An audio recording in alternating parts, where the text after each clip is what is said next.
ഇന്ത്യയെ സംബന്ധിച്ചിടത്തോളം യഥാർത്ഥത്തിൽ മറ്റ് പ്രതിപക്ഷ കക്ഷികൾ മോദി മുട്ടുകുത്തി, മോദി പേടിച്ചു, മോദി മിണ്ടിയില്ല, മോദി ഇനി മിണ്ടില്ല എന്നൊക്കെ പറയുന്നുണ്ടെങ്കിലും മൊത്തത്തിൽ രാജ്യത്തുള്ള ഒരു വിവരമുള്ളവരുടെ ഒരു അഭിപ്രായം എന്ന് പറഞ്ഞാൽ ഇതിൽ ഇന്ത്യ വളരെ നല്ല നീക്കമാണ് നടത്തിയത്, നയതന്ത്രപരമായിട്ട് ഉജ്ജ്വലമായൊരു വിജയമാണെന്നാണ് ഒരുപാട് ഭീകരമായിട്ടുള്ള, അതായത് ലോക പോലീസായിട്ട് നടക്കുന്ന, കുട്ടമ്പുള്ള പോലീസായിട്ട് നടക്കുന്ന അമേരിക്കക്കാരനാണ് മുത്തി തിരിച്ച് ഇവിടെ വന്നിട്ട് ബായോ ചേട്ടാ നമുക്കൊരു ഡീല്, ഞാൻ 50% അടിച്ച താരിഫൊക്കെ കുറച്ച് 18% ആക്കി. 18% വേറൊരു ഇതും കൂടെ ഉണ്ട്.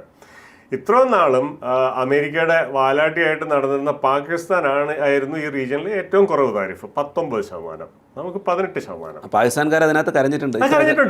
അത് പാകിസ്ഥാൻകാർ കരഞ്ഞു എന്ന് മാത്രമല്ല, അവർ ഓപ്പണായിട്ട് പറഞ്ഞു നിങ്ങൾ പറഞ്ഞ എന്ത് കാര്യമാണ് ഞങ്ങൾ ചെയ്യാത്തത്, എല്ലാം ചെയ്തു തന്നില്ലേ, എന്നിട്ട് ഞങ്ങളെക്കാട്ടി 1% കുറച്ച് ഇന്ത്യക്ക് കൊടുത്ത് ഞങ്ങളെ നാണം കെടുത്താനായിട്ടല്ലേ എന്ന് എടുത്തു ചോദിച്ചിട്ടുണ്ട്.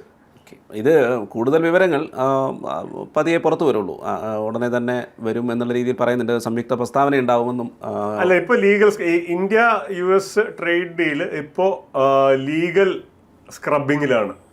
വേറൊരു കാര്യം കൂടി എടുത്തു പറയേണ്ടതെന്ന് പറഞ്ഞാൽ, ഇപ്പോൾ ഇന്ന് ചൈനയുമായിട്ടുള്ള ഇത് വന്നു എന്ന് പറഞ്ഞല്ലോ, ഇപ്പോൾ ഇന്ന് മറ്റേ ട്രൂ സോഷ്യലിൽ പോസ്റ്റ് ഇട്ടു എന്ന് പറഞ്ഞല്ലോ, അതിൻ്റെ അതൊന്നും ട്രേഡ് ഡീലിനെ പറ്റി പറയുന്നില്ല.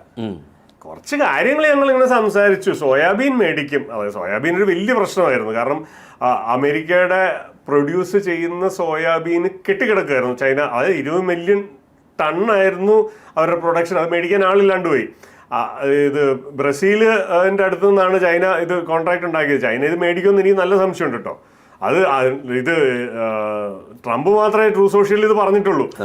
അല്ല, മറ്റവരുടെ പിന്നെ അറിയാൻ പറ്റത്തില്ലല്ലോ എവിടെ കൊണ്ട് പറയുന്നതെന്ന് അറിയാം. അല്ല, അവര് ഏത് ഭാഷയിലാണ് പറയുന്നതെന്ന് എവിടെയാ പറയുന്നതെന്ന് വല്ലതും പറയുമെന്ന് പോലും അറിയത്തില്ല. എന്തെങ്കിലും ഒരു വാർത്ത വന്നാൽ നമുക്കറിയാം. പക്ഷേ ഗ്ലോബൽ ടൈംസ് നോക്കണം, എന്തെങ്കിലും ഗ്ലോബൽ ടൈംസിൽ എന്തെങ്കിലും വരുമായിരിക്കും നാളത്തേക്ക്. ഇന്നെന്തായാലും വരില്ല, ഇന്നേതായാലും വരത്തില്ല, നാളത്തേക്ക് നോക്കിയാൽ മതി. അപ്പോൾ അത് നോക്കാം. പക്ഷേ ഒരു ട്രേഡ് ഡീലെന്ന് അവിടെ പറഞ്ഞിട്ടേ ഇല്ല. ഇന്ത്യയുമായിട്ട് മാത്രമേ ഒരു ട്രേഡ് ഡീലെന്ന് പറഞ്ഞിട്ടുള്ളൂ. അതും പ്രതിപക്ഷത്തിൻ്റെ വലിയൊരു പ്രശ്നമായിരുന്നു. എന്താ പറയുക, ട്രംപാണ് ആദ്യം അനൗൺസ് ചെയ്തതെന്ന്. പീയൂഷ് ഗോയൽ ചോദിച്ചാൽ അതിൻ്റെ അത് ചോദിക്കാനുള്ളൂ. ട്രംപ് അനൗൺസ് ചെയ്ത താരിഫ് ട്രംപ് എടുത്തു കളയുമ്പോൾ അത് ട്രംപ് അല്ലാതെ മോദിക്ക് പറയാൻ പറ്റുമോ? മോശമല്ലേ? ഇവർക്ക് ഇതൊക്കെ ആലോചിക്കാനുള്ള വിവരമില്ലേ? ഇത് എന്തെന്ന് കഷ്ടമായത്. അല്ല, അതിലൊരു കാര്യം നേരത്തെ ഞാൻ പറഞ്ഞതാണ്. അതായത് മൊത്തത്തിൽ ഒരു ട്രേഡ് ഡീൽ ഇന്ത്യ സംബന്ധിച്ചപ്പോൾ ഇന്ത്യക്ക് എന്തോ പരാജയം സംഭവിച്ച പോലെയായിരുന്നു ആദ്യം പലർക്കും തോന്നിയത്. പക്ഷേ മൊത്തത്തിൽ രാജ്യത്തുള്ളൊരു മൂഡ് ഈ ഒരു എല്ലാവരും, എക്കണോമിസ്റ്റുകളായിക്കോട്ടെ, ഇൻഡസ്ട്രിയലിസ്റ്റുകളായിട്ട് ആയിക്കൊള്ളട്ടെ, എല്ലാവരും പറയുന്ന കാര്യം ഇതിൽ ഇന്ത്യയാണ്, ഈ ക്ഷമ കാണിച്ചതുകൊണ്ട് ഇന്ത്യയാണ് വിജയിച്ചത്. മോദി പറഞ്ഞൊരു കാര്യമാണ്.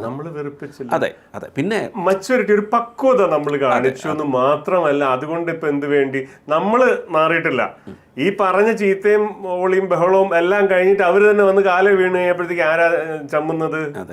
ആ ഒരു ചമ്മല് നമുക്ക് ഉണ്ടായിട്ടില്ല. അതെ. പിന്നെ ഒരു കാര്യം, ഇപ്പൊ പറയുന്ന പോലെ ട്രംപ് വായി തോന്നുന്നൊക്കെ പറയുന്നുള്ളത് ശരിയാണ്. പക്ഷെ അമേരിക്ക എന്ന് പറയുന്ന രാജ്യം ലോകത്ത് നമുക്ക് മാറ്റി നിർത്താൻ പറ്റുന്ന ഒരു രാജ്യമൊന്നുമല്ല. അല്ല, നമ്മുടെ എക്സ്പോർട്ടുകളുടെ നല്ല ശതമാനം അമേരിക്കയിലോട്ട് തന്നെ, അതിന്റെ 14% അമേരിക്കയിലേക്കായിരുന്നു പൊയ്ക്കൊണ്ടിരുന്നത്. അത് മാത്രമല്ല, അതിന്റെ പേരിൽ ഒത്തിരി ആൾക്കാർക്ക് ബുദ്ധിമുട്ടുണ്ട്. നമ്മൾ കാര്യം പറഞ്ഞാൽ റീറൗട്ട് ചെയ്യാനായിട്ടൊക്കെ നോക്കി എന്ന് പറഞ്ഞാലും അത് മാക്സിമം പെട്ടെന്ന് നോക്കി ആവില്ല. അത് ഒരു സുപ്രഭാതത്തിലൊന്നും നടക്കത്തൊന്നുമില്ലല്ലോ. ഉള്ള കോൺട്രാക്റ്റുകൾ, അതിന്റെ പെനാൽറ്റികൾ, ബാക്കിയുള്ള പ്രശ്നങ്ങളൊക്കെ ഒത്തിരി ഉണ്ട്. അപ്പോൾ അതൊക്കെ മാത്രവുമല്ല, ഔട്ട്സോഴ്സിങ്ങിന് ഒരു ടാക്സ് വരുന്നു, അല്ലെങ്കിൽ താരിഫ് വരുന്നു എന്നൊക്കെ പറഞ്ഞു കേട്ടിരുന്നു. അങ്ങനെ വല്ലതും വരികയാണെന്നുണ്ടെങ്കിൽ അത് അതിനും വലിയ കച്ചറയായതിന്. അപ്പോൾ ബാക്കി ഇപ്പോൾ ഒരു ഡീൽ ഉണ്ടാക്കി കഴിഞ്ഞാൽ ഇതുവരെ ഉണ്ടായ നഷ്ടം മാറ്റി എടുക്കുക എന്നുള്ളത് മാത്രമല്ല, ഇനി വേറെ ഏരിയയിലും നഷ്ടങ്ങൾ ഉണ്ടാകാതെ നോക്കുക എന്ന് പറയുന്ന ഒരു സുപ്രധാനമായിട്ടൊരു കാര്യം കൂടെ ഉണ്ട്. നമുക്ക് ഈഗോ മാത്രം പുഴുങ്ങി തിന്നാൽ പോരല്ലോ. മാത്രവുമല്ല, ഇക്കണ്ട കാലം കൊണ്ട് ഈ ഒരു ഇഷ്യൂവിൻ്റെ അകത്ത് മോദി ഒത്തിരി ഈഗോ കാണിച്ചിട്ടില്ല. ഒരു റീസണബിൾ ആയിട്ടുള്ളൊരു സിനാരിയോ വന്നിട്ടുണ്ടെന്നുണ്ടെങ്കിൽ അവിടെ നമുക്ക് ഗുണമാണെങ്കിൽ ഓക്കെ, നമുക്ക് കാശുണ്ട്. നമുക്ക് നമ്മുടെ ആൾക്കാരുടെ കഷ്ടപ്പാട് ഇല്ലാതെ അവർക്ക് ജീവിച്ചു പോകാൻ പറ്റണം. അവർ ഈ പറഞ്ഞ പോലെ അമേരിക്കയിലേക്ക് കയറ്റി അയച്ചുകൊണ്ടിരുന്നുണ്ടെങ്കിൽ സർക്കാർ കാരണം അതിന് മുടക്കം വരാൻ പാടില്ല. ആ ഒരു എന്താ പറയുക, ജനങ്ങളെ മുൻനിർത്തി അവരുടെ സന്തോഷത്തെ മുൻനിർത്തിയിട്ടുള്ള പല തീരുമാനങ്ങളും ഇതിൻ്റെ അകത്ത് എടുത്തിട്ടുണ്ട്.